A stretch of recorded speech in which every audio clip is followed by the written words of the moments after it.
sit, turn tap, sit. Good boy. Ruff.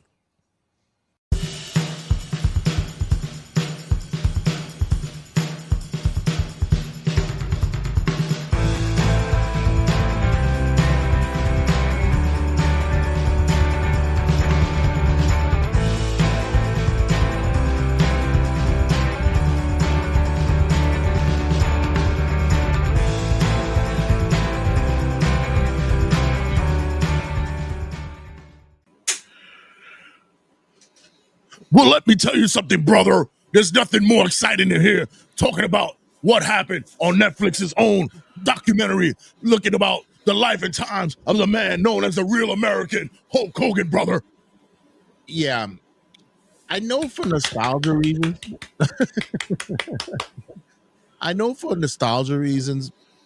A lot of fans went clamoring to watch this on Netflix, and there was a swell of, I guess, nostalgia that hit with many of those who either loved wrestling at one time or fell out of love of wrestling or just remembers the good old days, as they would say, of wrestling. When you heard the Hogan documentary was being released, what was your thoughts about it? And were you like anticipating something good was going to be coming out of this? I mean, compared to, I think the last one they did was like maybe 20 years ago, so it kind of makes sense that they wanted to make a new one. But I was very interested in what they were going to cover, in the instance of that they covered the sex tape stuff, the personal demons he dealt with, and then all the other stuff too, with just pretty much a career retrospect. And I was also curious on any of the bullshit lies that he said over the years was going to be mentioned. And I mean, pretty much it was a Hogan documentary, which nothing surprised me except for like there was one statement he made, but we'll cover it in this review. But overall, it was very well done. Yeah, I thought production wise, it looked amazing. Looks great. Netflix never shies away from going all out when it does promotion, doing production for documentaries and such. But one thing in particular that screamed out to me to say that this was something that was going to be special was not only the fact that they actually put in the effort for having a documentary about a professional wrestler look as clean as they did, but they also did as much as they can with the ability to reach out to individuals who were closer to the surface of not only Hogan, but what he did for wrestling, getting journalists involved, getting those who were there frontline and watching it. When you get Jesse the Body Ventura, the governor of Minnesota, to pop in and make some kind of comments and seem as though that, he didn't really bash Hogan like he usually does, but he didn't do it this time around. I was kind of shocked by that, but it was also could have been on the cutting room floor, so yeah, I could only imagine how many fucking reels of film was left on the floor for Jesse, doing the work on Hogan. But they let Brett's comments in though. What were when we looked in the retrospect early on of his early life, was there a lot that you didn't know about that actually came to you? I think the family background actually surprised me, but it shouldn't have. Where a lot of these documentaries is always like, oh, like we grew up poor and all this nonsense, but it was pretty much the standard American story of everybody growing up, where like he grew up poor. His father and mother were not very rich, and like the statement he made too, it was like I never want to be this poor ever again, which is kind of one of those like weird statements to make, but I get it by his stance, where it's just like growing up what must have been hard for him. And I forget, did he say his father abused him? No, but it was more of saying that the father wasn't a very loving man. Yeah. Very standard. I think he had more of a relationship with the older brother, which I forgot about the older brother. To be honest, I I didn't know he even had a brother. yeah, and in wrestling lore, Brutus Beefcake was supposed to be like his stepbrother or something like that. That was in wrestling lore, Brother Brudai. right? Didn't he have like his Hogan name at one point early on? Right. Like So Brutus Hogan or something. something or it was like Brutus Bola or some shit like. Any case, like, but I knew of a brother and I knew of the story of what happened to her brother, but didn't know of what occurred, of how it happened. But the relationship with the dad and such. I got a little bit more of an insight of why he became a musician. Somewhat. I mean, I really would have liked to know a little bit more about that. That'd have been more interesting to find out why he leaned towards playing guitar and such like that. I don't know. It seemed as though that maybe on the surface they didn't want to dig too deep with that. Or I don't know why. It's already like fucking 50 years after it, but yeah. Then It was one of those weird ones where people made a comment like, "Oh, he was really good at that." Where it's like, okay. And then I was also remembering the story that Hogan said that he was supposed to be the lead guitarist from Metallica. Oh, please. Yeah. Yeah, he's in Florida, and these guys are coming out of California, and all of a sudden it's like, "Your brother." I remember when Lars and everyone shut up. I just want to address this too because he made the comment too that when he was 9 years old, he put the TV on, and the first wrestler he saw was Dusty Rhodes, and then I was like, wait a minute, aren't they like around the same age, or like in the same age group? So I was like, that one sounds wrong. It could have been maybe because he was 9 years old when Dusty was on top. Let me just see. Let me just look at that. Dusty was born in 45 and he passed away when he was 69.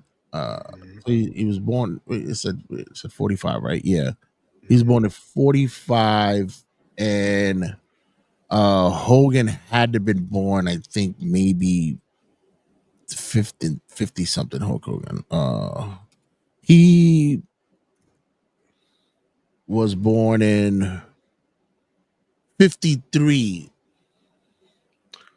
And wait, what age did I say? What year I said Dusty was born? 45. And Hogan says he was 9 years old when he saw Dusty on TV. 8 years difference. So he said he was 9. Yeah, that's bullshit. Absolute bullshit. Like, you can't even talk about your childhood without telling a lie, Hulk. Fucking Dusty Rhodes was wrestling at the age of 16 and he looked like that. Yeah, exactly. Dusty was tearing it up in Florida, Daddy, when he was 16 years old. That was the one I was just shaking my head like, come on, dude. Yeah. Come on, brother. Think about that one. You'd be like, are you kidding me?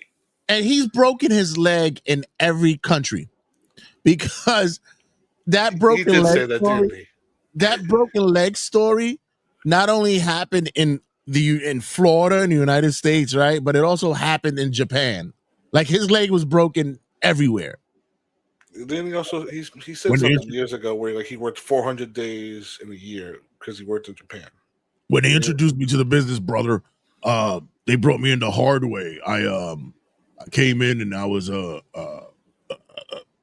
shown the ropes by Onuku Nikizawa, and they broke my leg. But then in Florida, it was the same fucking really? I'm looking at it now. It's funny that you mentioned it. Dusty started his career in 1967, which would mean that Hogan was already 14 years old when. So yeah, we get a glimpse of him breaking into the business. He came in as under a hood, wearing a mask, and which is always funny when everybody you think of that made it big always starts under a hood. Oh yeah, definitely. And was able to build a body, he got a physique, I was clanging and banging, brother. And he, made his way after, I couldn't go back home after that. My dad wouldn't allow that. So anytime he came, he wasn't home. I slept on their bed, and then my mother had to wake me up to let me know, hey, your father's on his way home. It always made us. He made it seem as though that it was just like a volatile relationship.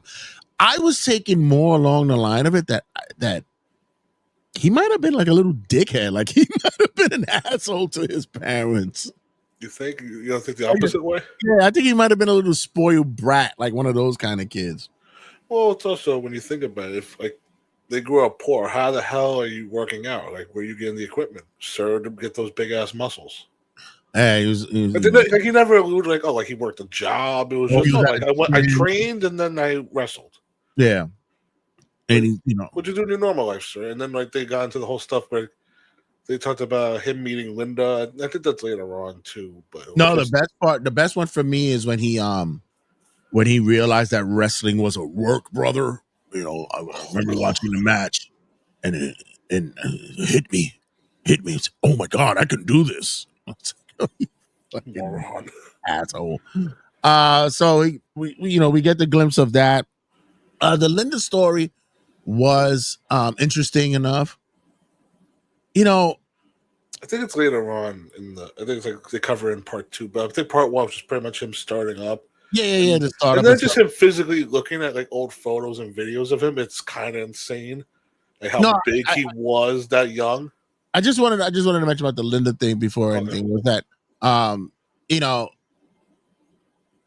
I get it, but at the same time, I was like, why are we so heavy, Linda? I mean, I was, I just, maybe like her involvement in the doc. Yeah. Like I was like, haven't you bled the yellow and red enough? Like, what the fuck? So financially, yeah, shit. So I mean, when you talk about you mentioned the figureheads that they got to speak in this, like they got both Linda and Nick. Brooke was nowhere to be heard or seen on this doc, which is one of those sad things to see because it's like now we know like they've had a volatile relationship in the past couple of years, especially with Brooke and her own mother. That's kind of sad nowadays. But like when you talk about they had Jimmy Hart, Kevin Nash, Eric Bischoff, like a lot of like Bruce Pritchard, and it was just like one of those things where like you see Linda and it's kind of like one of those. Like, I don't want to say like fuck you, but it's like I understand like they had their own problems, but it's just that like when we get to that situation, it was very messy. Like them recapping it all was like, oh, like this is awkward as hell. By the way, Jimmy Hart looks great. Like even for his age, give him credit. Yeah, he looks fantastic. Hair plugs?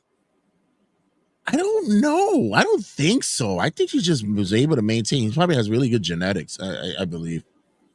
He looks. He looks. I remember maybe a year or two ago we saw him at Outlaw, and he could still climb in the ring like without the assistance. Like he'll do the bottom ring pull, put the knee up, and get up. And he's 80. Like that's fucking great. So unlike Hogan, which was a very telling glimpse of at that time of how, pardon the French, how fucked up his body was. He's in the gym clanging and banging with Nick, but yet there's like you see him like trying to get up and that was awkward and sad. Yeah, with the cane and shit. His Moses stick.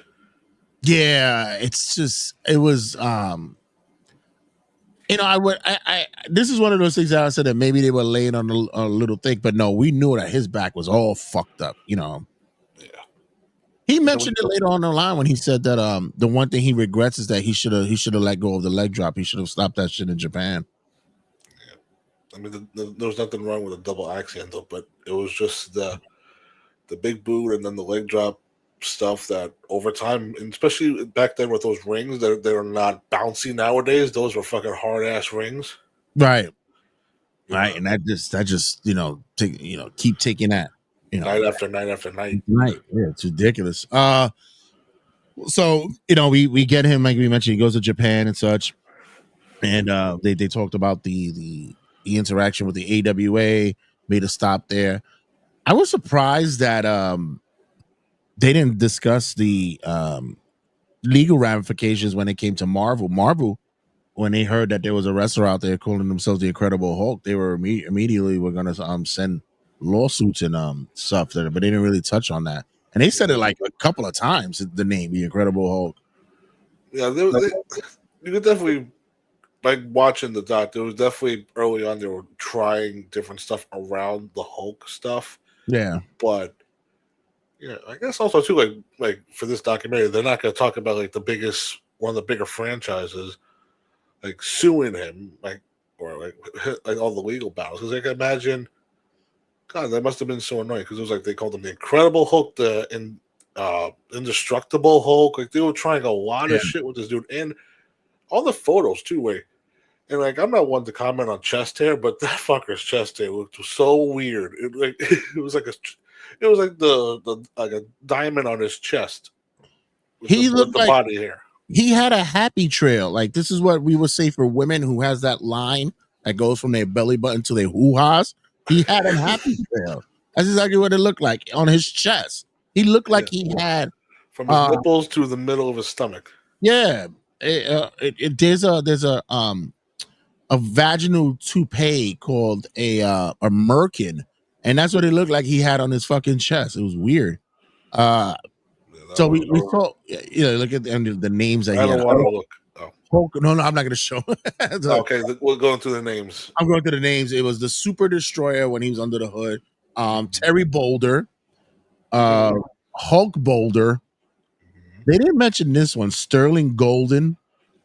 Of course, Mr. America, Hulk Machine. Didn't remember that. Yeah, and of course Hollywood Hogan. He had definitely for that time when we saw when he went early on, he did have a look. He was a body guy, but have to say that for him to when he started discussing about how he learned how to cut a promo, it was a quintessential part of his gimmick. Yeah, I think a lot of people would, when they talk about like Hulk Hogan, they would always talk about his promo style, where it was one of those crazy, like coked up promos that a lot of people others would do, but his would stand out the most. Another thing too that still baffles my mind is that when he first got signed to the WWF, I believe at the time, that he was told that if you go film Rocky, you're gonna be fired, and he got fired for going to film his role in the movie. Yeah. And like I said, those days and ages where kayfabe was like alive as well. Like Jesus Christ. And it was fuck your feelings. We're gonna cut your ass out. By the way, I'm looking at this thing and it says Hogan was Italian, Scottish, French, and Panamanian. That one didn't know that one. Didn't know Panamanian was that'll be a new one for you. Be like, oh, did you know he's Panamanian? I'm like, oh my god, he's a Latino. Oh my god. So then after he leaves, does Rocky becomes Thunder Lips, and they didn't which is still a great cameo in movies. They Sylvester Stallone discussed it on the thing, but he returns to WWF at the time, and we get the moment in time that they captured in all its glory and such. Where I wish they would have had an old video of Iron Sheik, cutting a promo. Hogan, you son of a bitch, you're jabroni. I would have loved to have heard that. I was kind of surprised they really didn't touch on the fact that Vince Jr. pretty much, I think they touched on it a little bit, but it was just that when he did the Rocky thing, got fired, and then he went to the AWA for a little bit, that Vince Jr. pretty much snatched him and a lot of those guys up over in AWA. They really didn't cover that much on that. Yeah. That pretty much was like, oh, like he did the Rocky thing, he came back, like nothing was wrong, and then it was like, oh, they gave him the title, and then it's like, oh, now it's time to build up WrestleMania 1. That and who they initially really wanted, and who they really wanted was Dusty. That's who they wanted. And childhood hero. Yeah. So we get that, and we go into we go into the money era, because after they discuss the relationship, which by the way, we go to the relationship with Linda. Did we have to be so? Oh my god! It was just like, who could say that they fucked a giant? I was like, ugh, Yeah, that was a comment. ugh.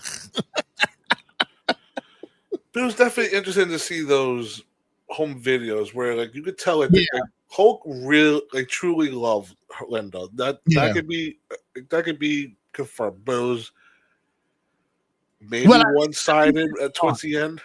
At least early on. Yeah. Yeah. Yes. And then I think once, like, he made all that money, it turned into something crazy. Yeah.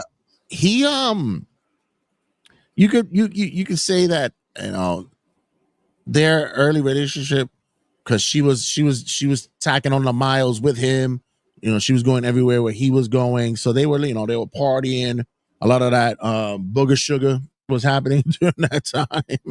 And it was lifestyles of the rich and shameless. It was going on there. He met her at a restaurant, right? Like, she was a waitress or something, or she's just in there at the same time that he was. I don't know if she was a waitress or she was like a patron or some shit like that. But she's like, oh my god, he walks into the bathroom and he comes out and he's just fucking naked. And it's like, wow, what are you trying to tell me without having to tell me? And I'm like, yeah. Oh, and then to go back on when he won the title, that he said that night he took his mom and dad out to dinner, and his dad told him that he's very proud of him for the first time, allegedly. I'm very proud of you of winning a fake fight and carrying around a title. I definitely think, like, them two had a tumultuous relationship with, like, where he definitely is a mama's boy. Yeah, with his dad, is definitely like he had something against him, or like his father, like the brother or his other son more. I don't know. Yeah, like I said, it was probably a little pain in the ass. That's what I'm saying. He was a little fucking piece of shit. So, can you imagine, like, a child Hulk Hogan trying to politic with his dad? Oh please! I won't have my dinner now. I'll have ice cream right now, sir. That doesn't work for me, Daddy. And speaking of politics, we get into him. Oh God, what a picture! Yeah, right. Can we crop out the right part? Making his way, becoming champ, being the forefront for WrestleMania and such. Mm-hmm. And right after the first WrestleMania, how everything just started rolling, and the big bucks were coming in.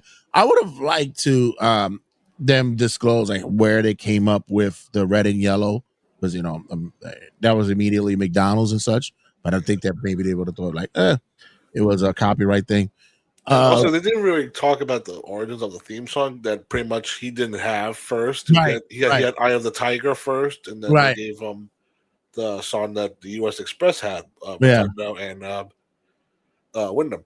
But the other thing too, that I thought the story was weird, because I remember talking about the Richard Belzer stunt or interview, and that Hogan said that he was told that he's going to go see children in wheelchairs, and then he got to the studio and he's now doing an interview on a late night show, and he wasn't even like, he wasn't prepared for that. Right. So I'm like, really? I call bullshit. Tell you one thing though, that fucking little incident bought Belzer a fucking house in France. I'll tell you that much. Yes, he did. So thank you, Hogan, for that one. Yeah. He and let's after Mania, let's not to take anything away from it. Like I said, that was my generation. He was fucking everywhere. He was huge. I mean, everywhere. Right. Cereal boxes, fucking. We eventually would come out. Cartoon, by the way, which wasn't even his voice. It was voiced by Brad Garrett, the brother from Everybody Loves Raymond. Of course. Oh my God, really? Yeah, he did the voice of that. Ain't that cool? Fun fact, guys. Yeah, everywhere. It's posters. Shit, we used to goof on a friend of ours, a classmate of ours who's a Hogan fan. We used to say that he's even on the side of the Hulk Hogan steroid kick. It was like it was huge. Movies, no holds barred. What's that smell? It's definitely one of those like shitty movies, no pun intended, but it's a classic still. Oh, please. Hell yeah, sure. So, like I said, he was all over the place. He was everywhere.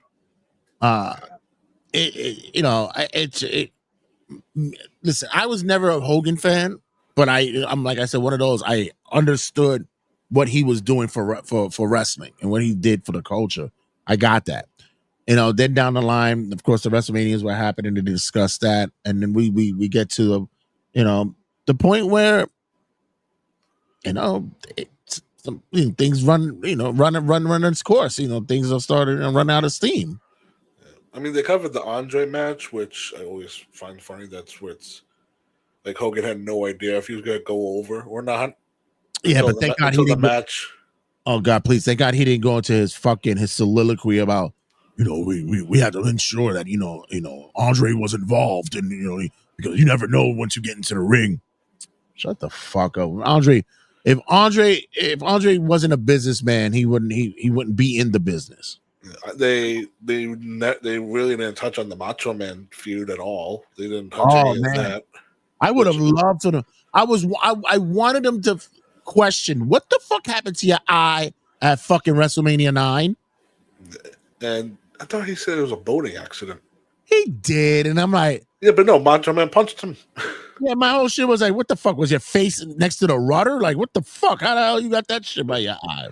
Like, I mean, poor Brutus, like a ski boat? Like somebody crashed into him on the beach, and that shit was legit. But Hogan, I don't buy yours.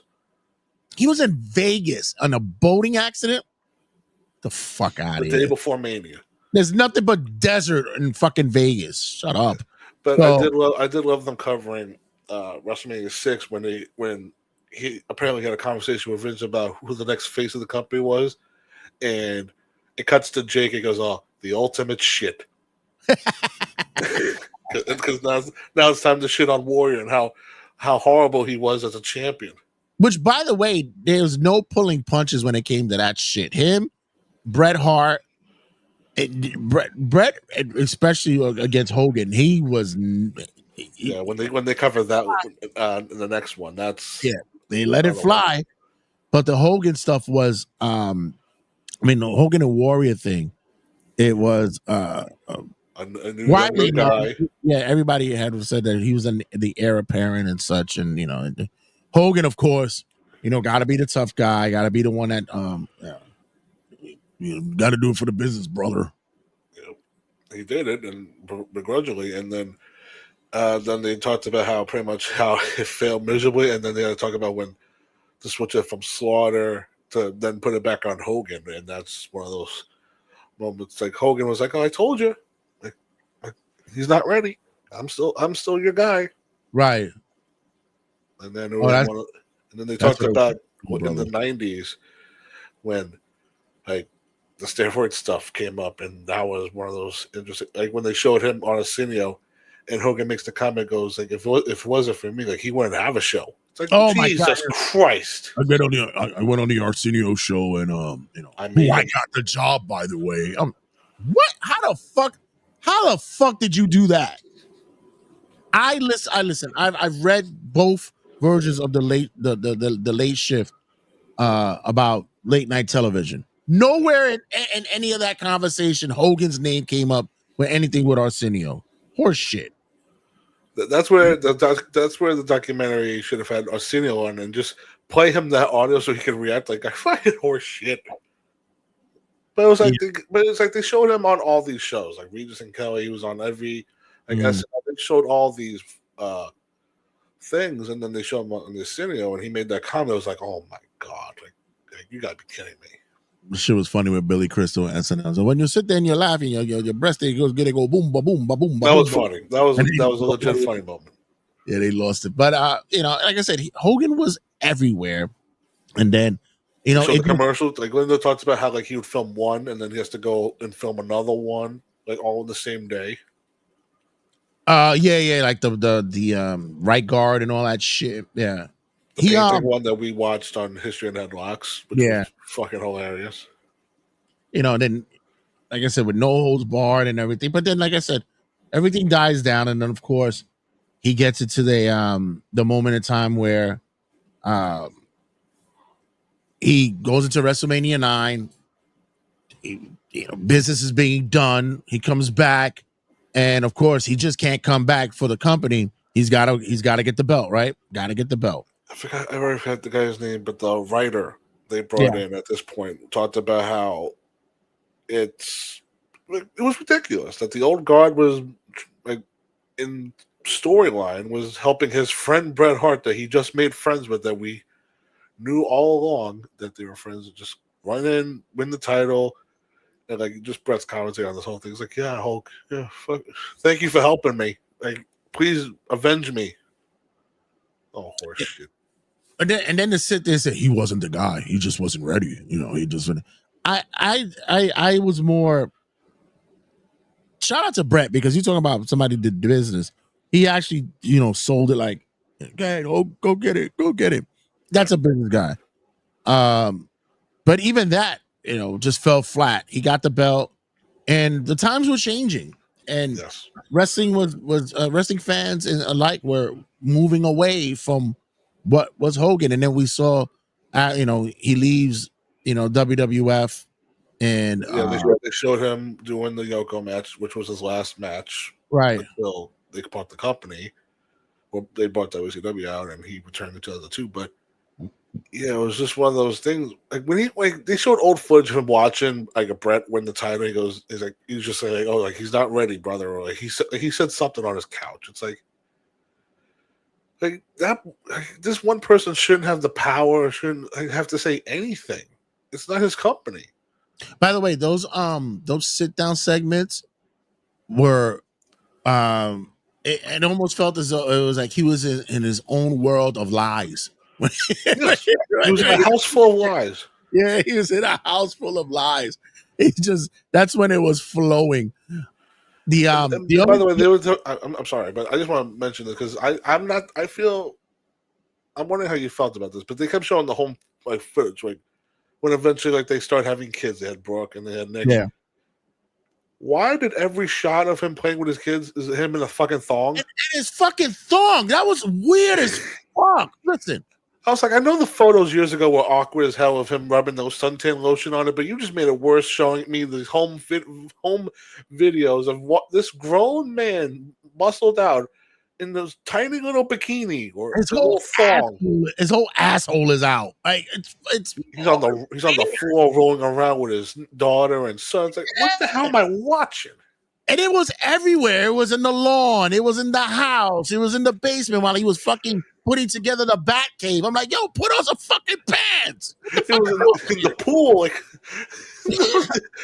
mind you, on the boat, his fucking whole schlong is out. Like, what the fuck? Thank God I'm not the only one that thought that was awkward. It was like every shot of him with his kids. Oh, he's in a little muscle thong. Listen, I raised my daughter for almost 19 years. Pants were on. At all times, my pants were on the whole time. I don't even like walking around with a shirt off. And I made sure if I could put 2 layers of pants around my daughter, I would. Like, shit. But yeah, that was fucking weird as fuck. So he leaves. So, why? Meanwhile, his attire back in the 90s was ridiculous enough with like the tight compression shit all the time. Yeah. I have to watch to see this grown man a thong. By the way, I was speaking to a coworker about it. I said, I wasn't a red and yellow guy. I was more.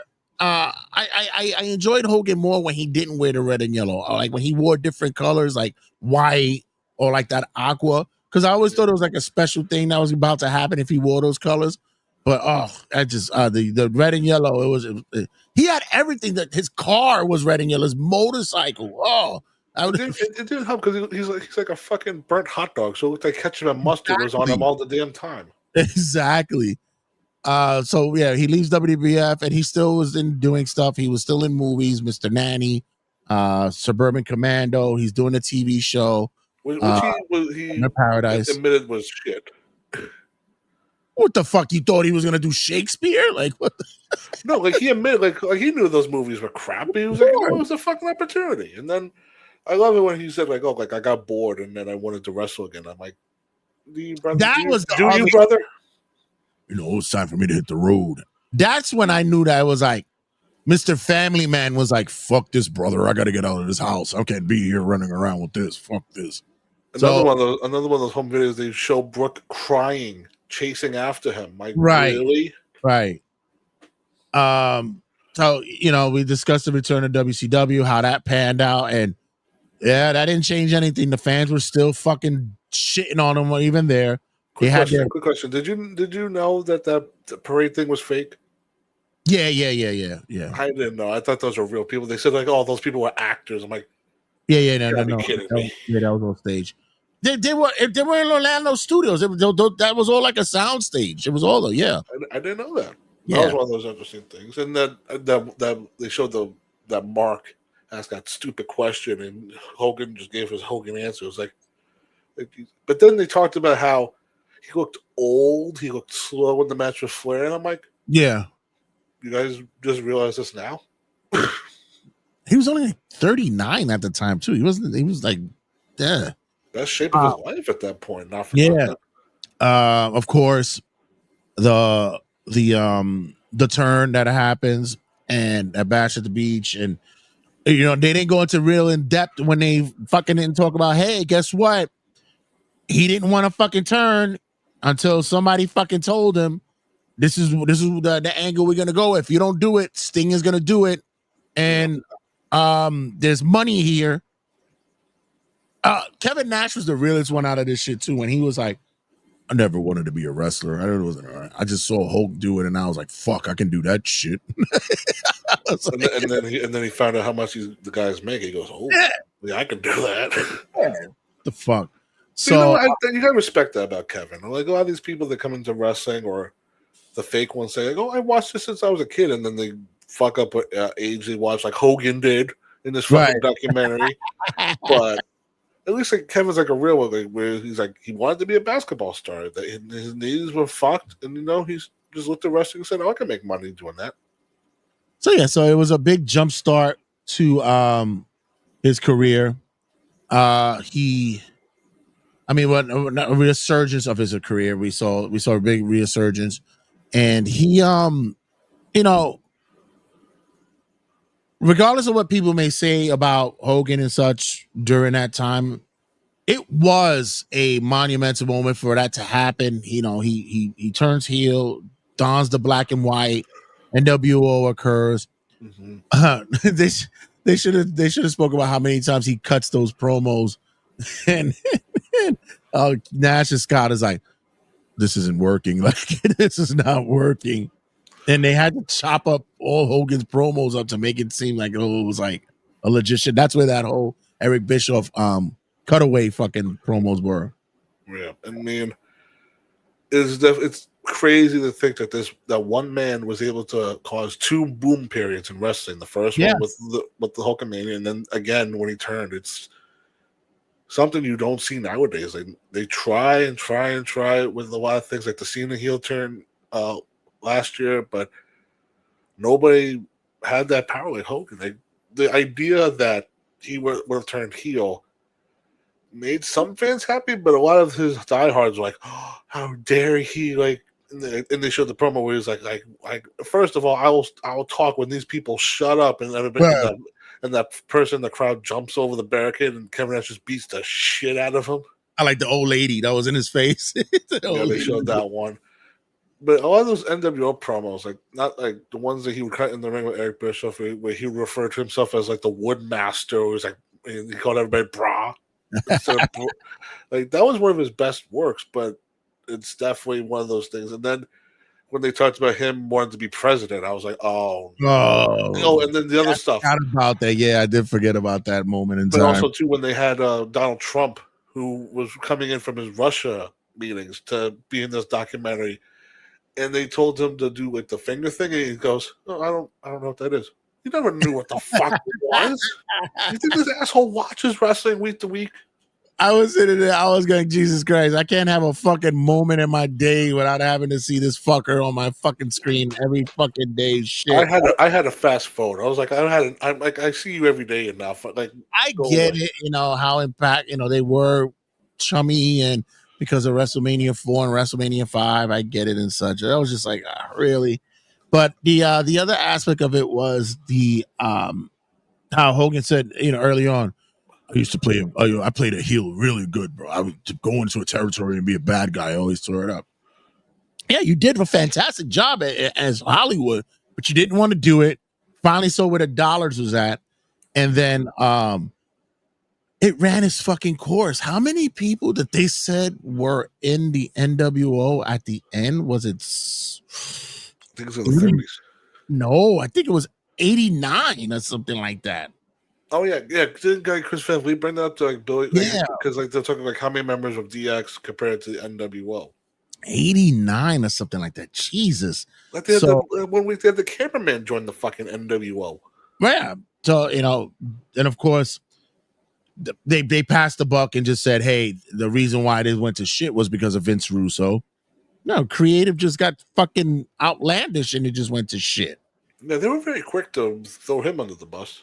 Oh, definitely. Like they didn't mention the Warrior match. They didn't mention. No. Well, they finally mentioned the finger poke, which. Like, But that's what everybody goes to. Yeah, but I love Kevin Nash. He was like, "Oh, like it's gonna be the best bump ever." It's like one of those stupid things, but never mentioned the Goldberg thing. Just no. So, and when you think about it, that lasted long too. It was like from 96 to 99. Yeah, this is what I'm saying. It just went through it quick. We and the Stargate stuff was mentioned with Sting and with the fast count. No, didn't happen. Yeah, that one too. Yeah, WCW closes its doors, and he's not doing anything. He's at home. He's miserable. He's trying to put together the pieces, and then all of a sudden, Vince makes the call. I knew you were gonna call, brother. Fuck all the way off. Listen. It's kismet. You're supposed to do this. This is what you're supposed to have happen. You're supposed to make the return. Yeah. We've heard the many stories of him and Rock at Mania in Toronto. Yeah. I'm not going to take anything away from that match. Probably one of the greatest WrestleMania matches in history. Get it. I got it. And I'm glad that he gave Rock his flowers to say that Rock was the one that made the call. Thank you. But the best part about that was after it happened, they returned to the red and yellow, and Sean is like, "What are we doing here?" He just got a celebratory pop. This isn't going to work. Yeah, I mean they also put the title on him, right?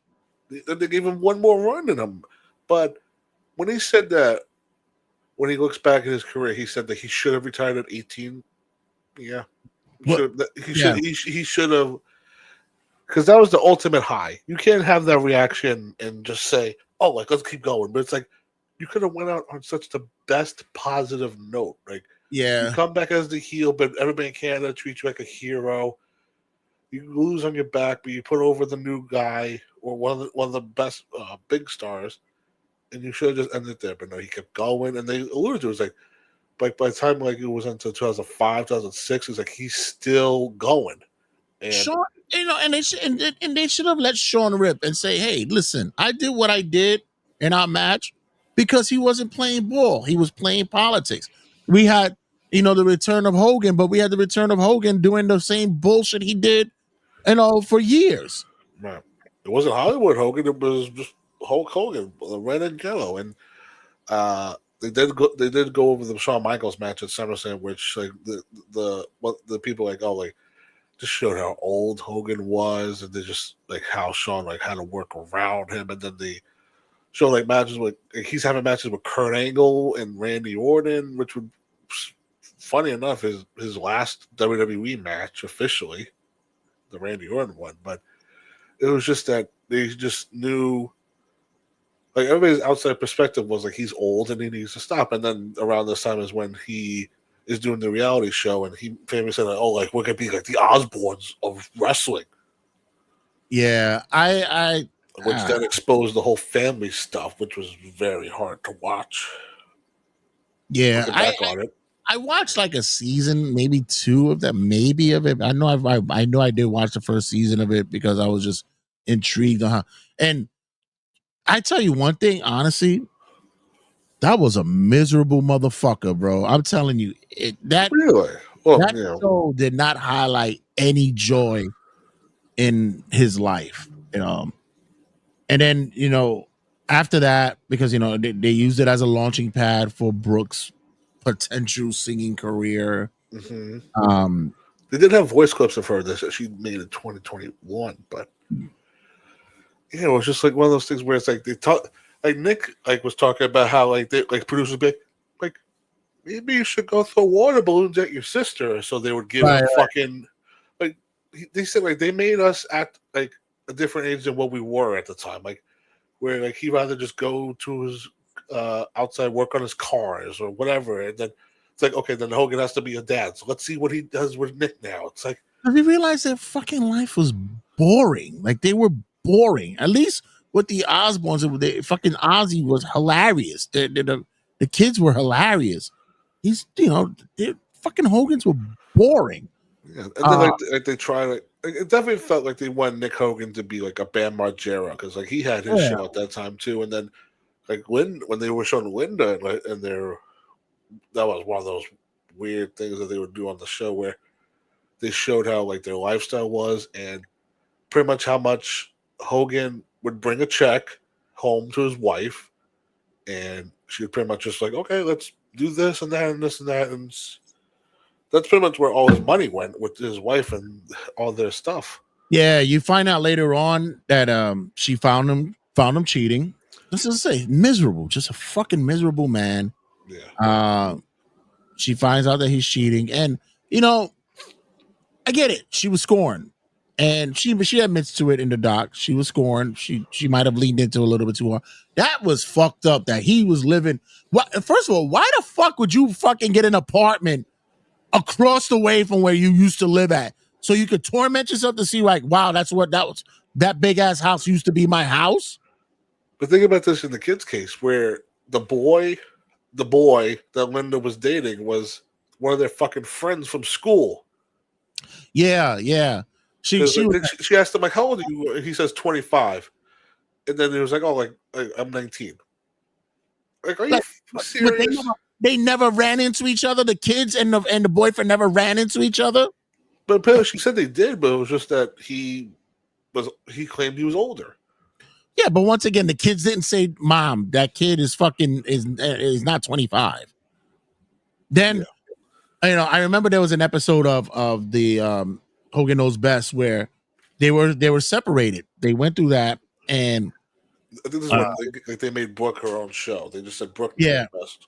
and then they did a thing where they were on a speedboat. They were on the boat, and he was like, "No, I can't go anywhere near the house. I'm not allowed to go by the house. No, we got to move away."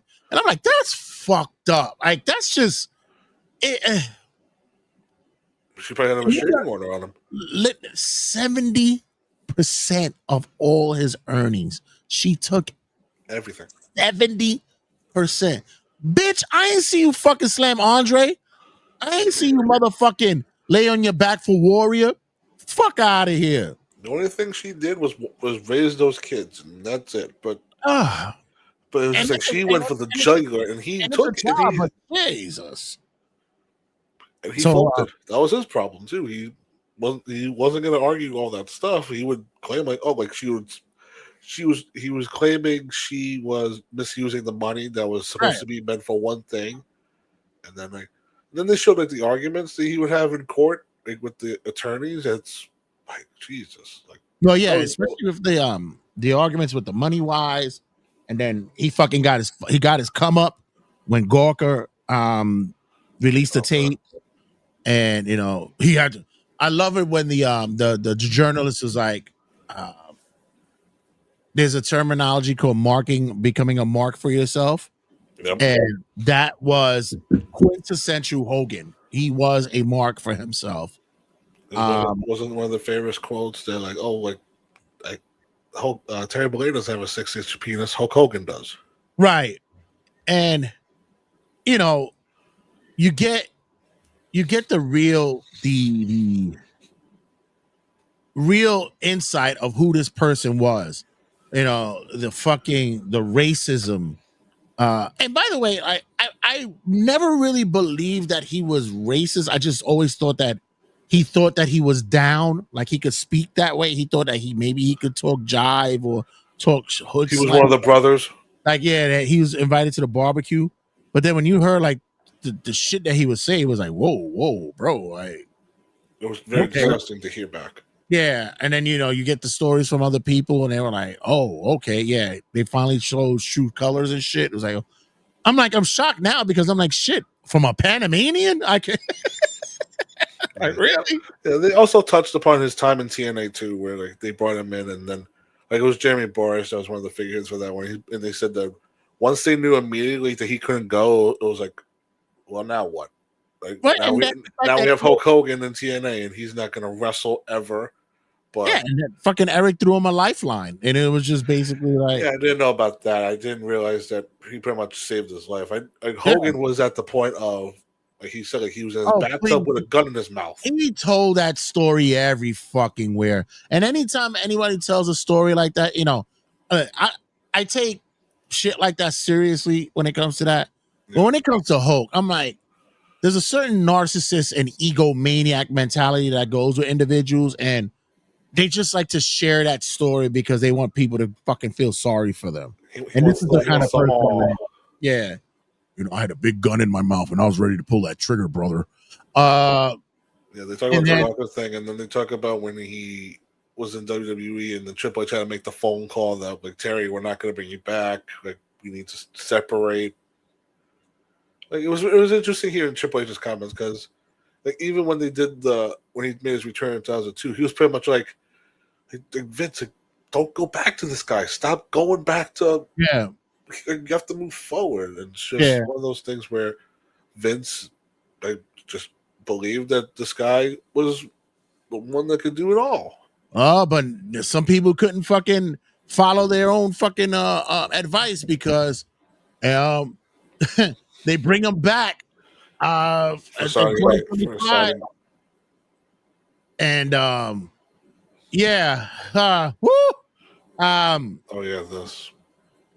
was like the moment in time that I said people ain't shit, because you bring him back for the Netflix debut in the LA. People already know what his political views are, which, by the way, they made emphasis on that in the doc too. Oh my god, they left like they did like 5 to 7 minutes about this shit. I was like, what? What are we doing here? Showed him in a bar, and he's like has the megaphone and says like, "I'm happy that we got our country back, brothers." You try to kill our president, brother, but you can't kill what you can't die. That can't die. And I'm like sitting there going like, do we have to do this? Is why I said like this is where the cocksucking began through the rest of the fucking the documentary. It's like this is what we're doing now. Are we kissing the fucking ring subliminally? I'm like, whatever. It was definitely a weird thing because they went from that and then they're like, then they talk about him meeting his new wife. And it's like, like how like they like he found God again, and then it's like we got our country back. I got baptized again, and now I'm gonna try and sell American beer, and I get booed out the building in Los Angeles on Netflix. And I think I don't know if you ever see this, but when The Undertaker did his podcast that week, he was laughing his ass off about the Hogan thing. Yeah, but and then the fact is like fucking Triple H admits, he says, did we knew he was gonna get booed out the building? Maybe. I'm like, what the fuck? You guys are assholes. Yeah. What fucking assholes? But of course, you pretty much like put him out the pasture, like, go bury yourself, Terry. Which happened down the line in more ways than one. I didn't really like that, but yeah. So yeah, and then you get that you get that response. And how does Hogan fucking flip it? Oh, that was great, brother. You know, whatever reaction you get is a great reaction. You know, I'm like, oh, of course. You know you was fucking heartbroken when that shit happened. Even Jimmy said it. Like Jimmy, like Holt tried to play it off, but deep down he knew like that hurt him because it was like, like you try to come out and you're trying to be what all the people that grew up watching you remember you being. But unfortunately, over the years, the mask slipped, and now everybody just sees you as for who you are, and it's a racist, just a racist lying asshole. And then they showed him and then they go like the interview was over after they sat him down, talked about everything, and then 3 months later, he's pronounced dead. And I wasn't really aware of like how he died, but they said that it was because he went for neck surgery and something went wrong. Right. And then I did feel bad for Jimmy though, because you could tell like it really ate him up. No, for everybody, gone. Nick, you know, the you know, everybody, you know, Hacksaw was sad. I felt bad for him. And Hacksaw had just came back from some fucking mental health scare and stuff. So a medical health scare. So he was all, you know, he was fucked up as well.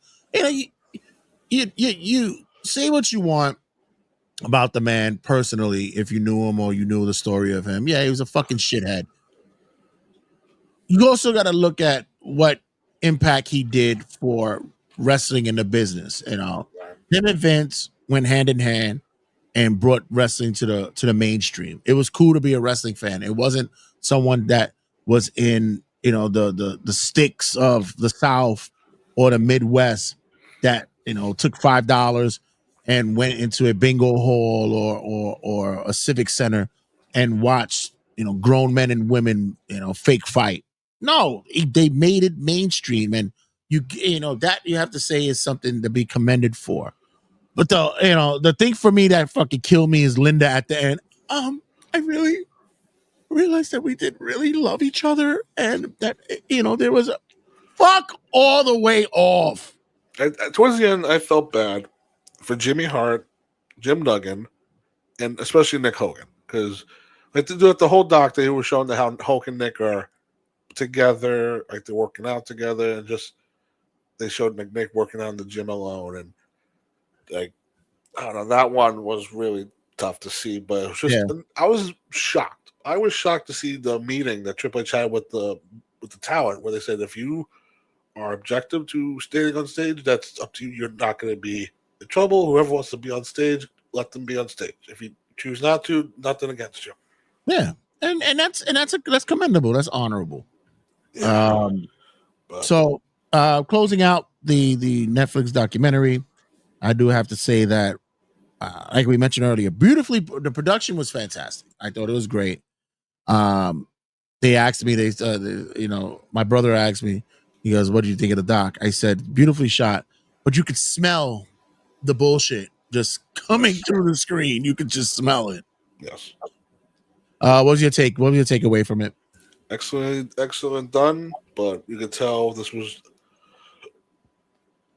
where it was just, you could tell that they were fabricating a lot of stuff, trying to get favors in for Hogan, make everybody feel bad that he's gone, but it's just, it's sad that his life is over, but it's just that people are not going to forget everything that happened over the years. And I will say at the end of it, when they were showing like all the guys that are still left, when you think about the people that are not here anymore, Hogan, Macho, Warrior, Piper, and then at the end when they showed that Jimmy's still around, Hacksaw, Slaughter, Roberts, that a lot of that generation is pretty much gone. And Ventura said, like, once he died, that era is officially over. Yeah, it's very much. It's officially gone. That was a poignant part of what Jesse said. The immortal, you know, show that is no longer immortal. But I felt the same way. I'm looking forward to see how, you know, Netflix puts together other documentaries and such for WWE and such. As a matter of fact, I think the next one I should watch they had was the Shawn one on Peacock. I want to see what they did there. We should look at that and review it later on for that as I well. also saw that they're going to release a lot of the stuff that they left at the cutting room for maybe more episodes. So this might not be over, but that's gonna be great. Mike, let everybody know what's upcoming, what's going down the line for you and the crew at History and Headlocks. we have everything scheduled for the summer for History and Headlocks, which I could share on here with at least for the next 3 episodes. Next one, we're going to be doing the weird gimmicks of wrestling. We're going to each give our top 5. After that, we're going to be doing a retrospective on WCW in its entirety until the final days of its infancy. And then this one is going to be a tough one. We're going to get out of the way. We're going to be covering Chris Benoit as our next superstar retrospective. So stay tuned for all that in this summer. All right, guys. Just gonna be doing some moving from here on out. So just make sure you like and subscribe and be a part of the vibe of all things connected to us here on New York Wrestle Media. The numbers are growing. We are almost at 1,000. Oh my goodness, ladies and gentlemen. It's been a uphill climb, but thank you guys on YouTube we should do something for the 1,000. We really should. Guys, please help us out, get to that 1,000. We're almost there. And we are just thank you and appreciative for all you people who are liking and subscribing, and keep the views coming. Make sure you support and such, and let us keep help to give you guys some fun and enjoyable content from here on out. Much more to come, as always. And always follow us on our socials at New York Wrestle Media. Follow History and Headlocks as well on Instagram, and be sure you follow us on Facebook, on TikToks, and all podcasting outlets as well. And guys, as always, check you guys in a sec.